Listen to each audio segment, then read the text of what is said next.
Good morning, student. I am Manoj Kumar Gangbat, Brahmadatta Saraswati Vidya Mandir senior secondary school Bilaspur. Student, new session का new chapter class eighth subject science में आज ये topic हम लेंगे और इसी के बारे में अब आपको बताएंगे। The name of chapter crop production and management. Chapter का जो नाम है वो क्रॉप प्रोडक्शन एंड मैनेजमेंट। इस चैप्टर से जो फसल है उसका प्रोडक्शन और मैनेजमेंट, इसके बारे में इस चैप्टर के हम समझेंगे और जानेंगे। ठीक है, तो now let us start the chapter 1 subject science. Paheli and Boojho went to their uncle's house during the summer vacation. Paheli और बूजो कहाँ अपने अंकल के घर पे गए थे गर्मियों की छुट्टियों में। Their uncle is a farmer, और उनके जो अंकल थे वो कैसे थे? फार्मर माने किसान हैं। वन डे, एक दिन दे सा सम टूल्स, उन्होंने बहुत सारे टूल्स देखे, लाइक यानी khurpi, sickle, sows, plough, etc in the field. अब जो फार्मर्स होते हैं उनमें आपने देखा होगा कि खुरपी टाइप की होती है, खुरपी, हसिया, फावड़ा, हल, ये बहुत सारे क्या देखे? टूल्स देखे किसमें? फार्मर्स के यहाँ पर, because her uncle is a farmer. उनके जब अंकल फार्मर हैं तो ये सारे किसान के घर में खुरपी, फावड़ा और टूल्स वगैरह ये सभी ज़्यादा ये होते ही हैं। ठीक है। You have learn that all living organised required food. आपने देखा होगा या आप जानते हैं कि ऑल लिविंग ऑर्गेनाइज्ड, जितने जीवित प्राणी हैं सभी के लिए भोजन की आवश्यकता होती है। Plants can make their food themselves, और जो प्लांट्स होते हैं वो अपना भोजन अपने आप बनाते हैं। Can you recall how green plants, क्या आप हरे पौधों के बारे में ये कैसे सिंथेसिस करते हैं, देयर अपना भोजन कैसे बनाते हैं, इसके बारे में आप जानते हैं?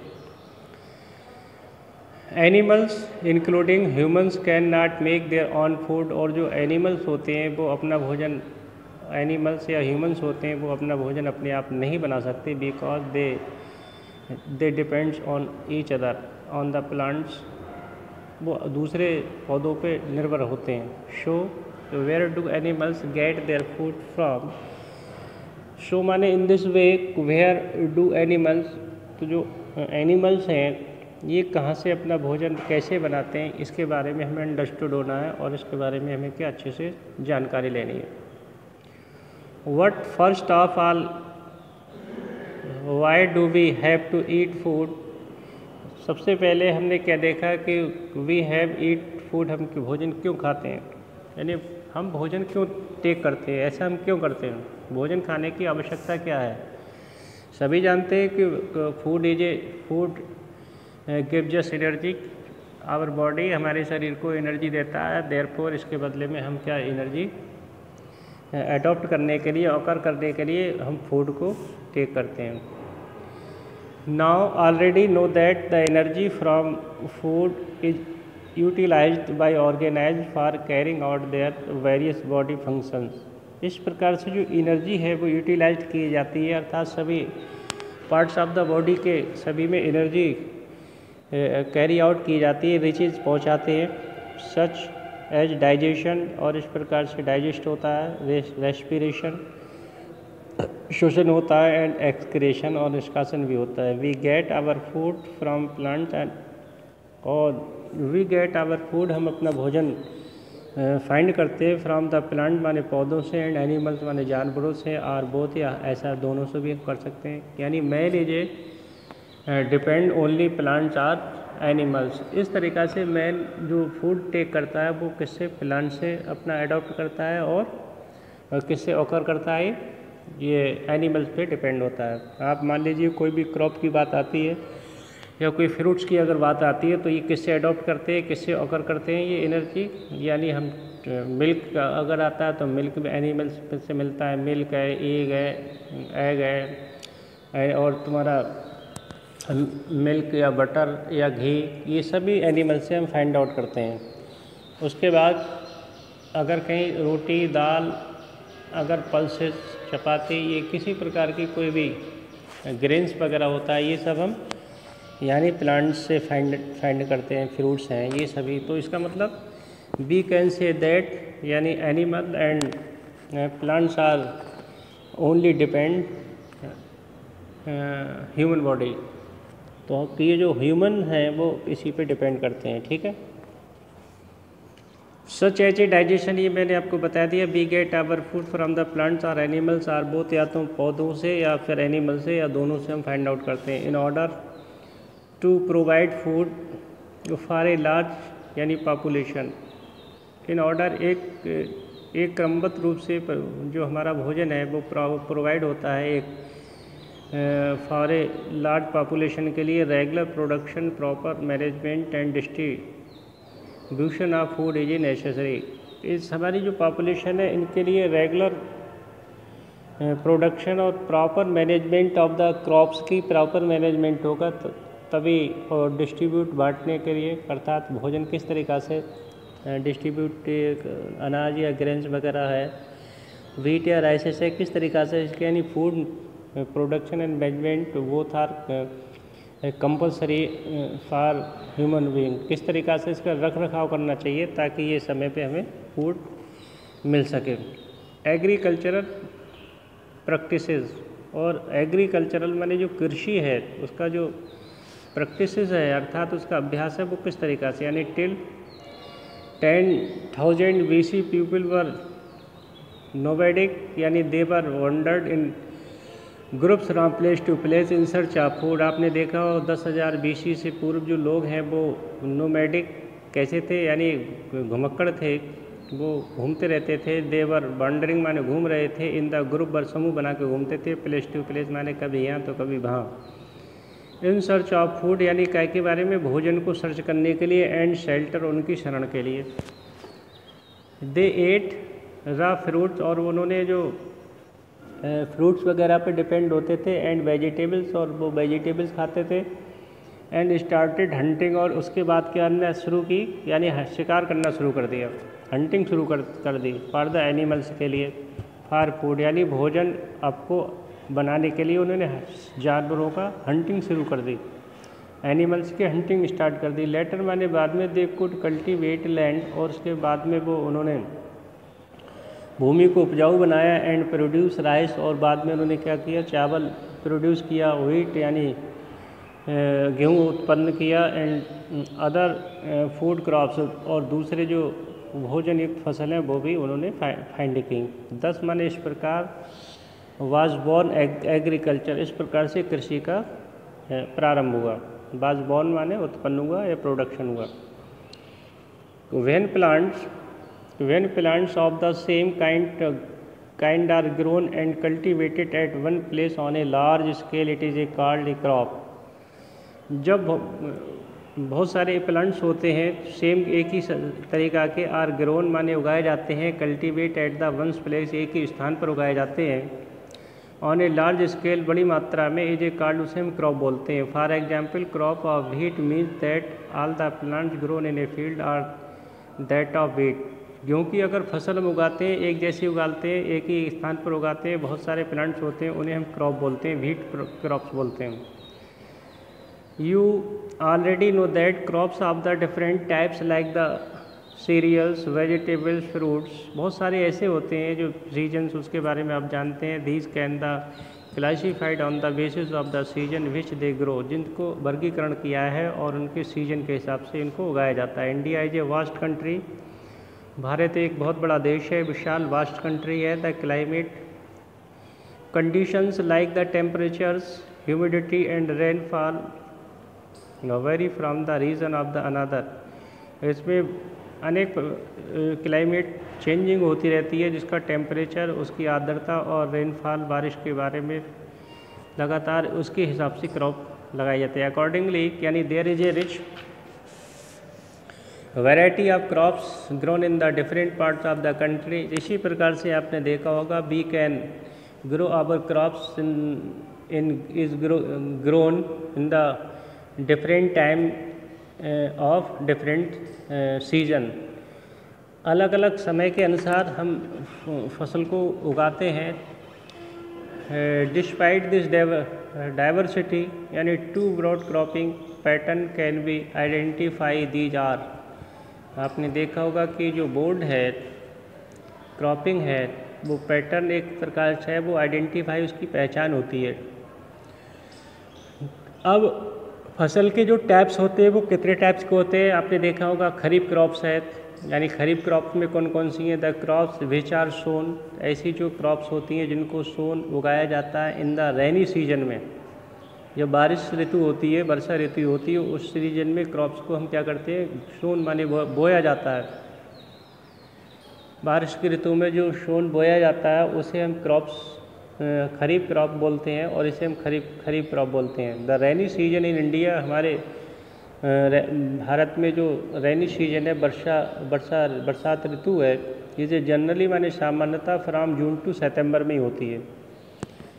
अर्थात we can say the kharif crops, the period of the kharif crops the month of June to September, यानी जून से सितंबर के बीच का जो मंथली होता है वो रेनी सीजन होता है। और उसमें क्या क्या हम इसको कौन कौन से क्रॉप्स को हम जो है प्रोड्यूस करते हैं, जिसमें पैडी है यानी वाइज है, सोयाबीन है, ग्राउंड नट है, कॉटन है, ETC क्रॉप्स, ये सभी जो हैं पैडी, मक्का, सोयाबीन, मूंगफली, कॉटन, ये सभी इनको राइसेस प्लांट्स हैं, राइस भी ये इसी महीने में उगाया जाता है।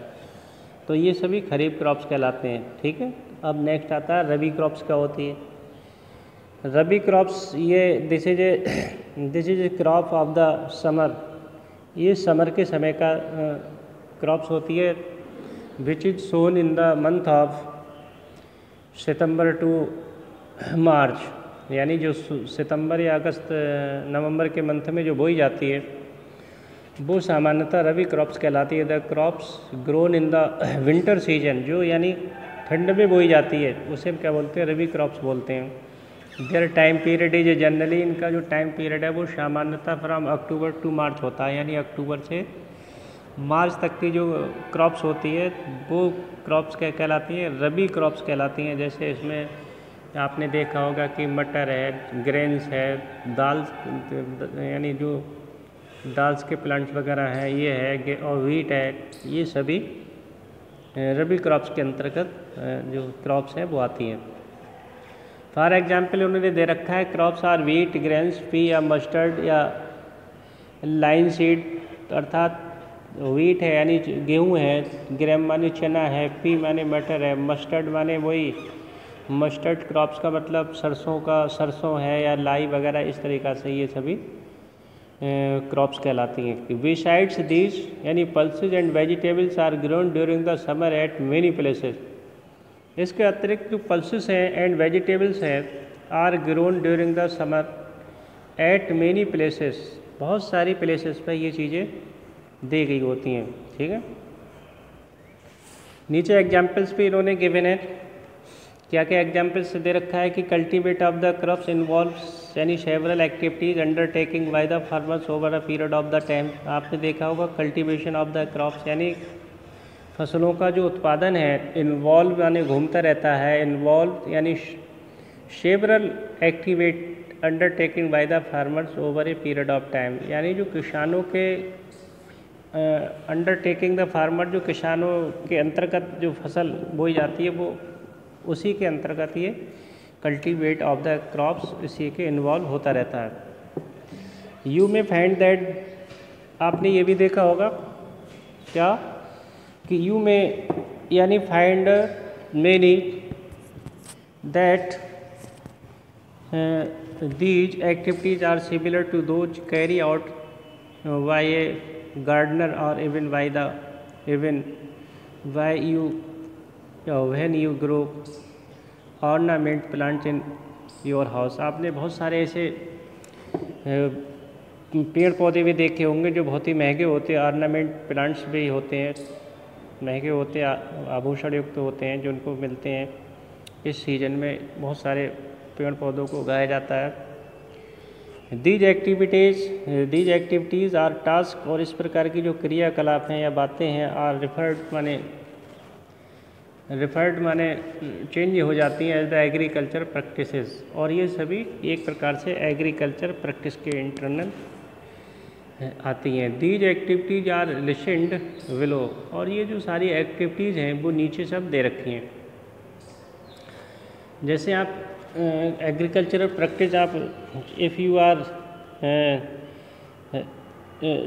सोन in any crops in your field, अगर अपने फील्ड में कोई भी क्रॉप्स आप सोन करते हैं, बुवाई करते हैं, तो सबसे पहले आपको क्या करना होता है, प्रिपरेशन ऑफ सॉइल, आप मिट्टी के लिए आप तैयारी करते हैं, यानी उसकी जुताई वगैरह करते हैं। शोइंग माने बुवाई के लिए, adding manure and the fertilisers, और उसमें खाद या जैविक खाद भी आप डालते हैं। इरिगेशन, उसकी सिंचाई भी करते हैं। प्रोटेक्टिंग फ्रॉम द वीड्स, और उसमें जो वीड्स होती हैं अर्थात उसका खरपतवार होते हैं, उसको आप जो उसकी सुरक्षा करते हैं। हार्वेस्टिंग, उसके बाद काटते हैं। एंड स्टोरेज, उसके बाद आप क्या करते हैं, उसको स्टोर कर लेते हैं। तो ये सभी क्या है, एग्रीकल्चर प्रैक्टिस के अंतर्गत आता है कि अर्थात हम कोई भी फसल को हम सोन करने जाते हैं, इन आवर फील्ड, अपने खेत में बुवाई करने जाते हैं, तो उसकी सबसे पहले क्या होती है, एक प्लानिंग होती है। प्लानिंग के हिसाब से उस हमको तैयार करते हैं खेत के लिए। तो उसमें जो प्रिपरेशंस होती हैं, फ्रॉम प्रिपरेशन टू स्टोरेज तक, ये सभी पॉइंट आउट उसको किए जाते हैं। प्रिपरेशन ऑफ द सॉइल, अब मान लो मिट्टी को हम किस तरीक़ा से प्रिपरेशन करते हैं, ये भी बात यहाँ पर स्टूडेंट दे रखी है। The preparation of the soil in the first step, यानी below growing a crop, one of the most important task in the agriculture is turn the soil and loosen it.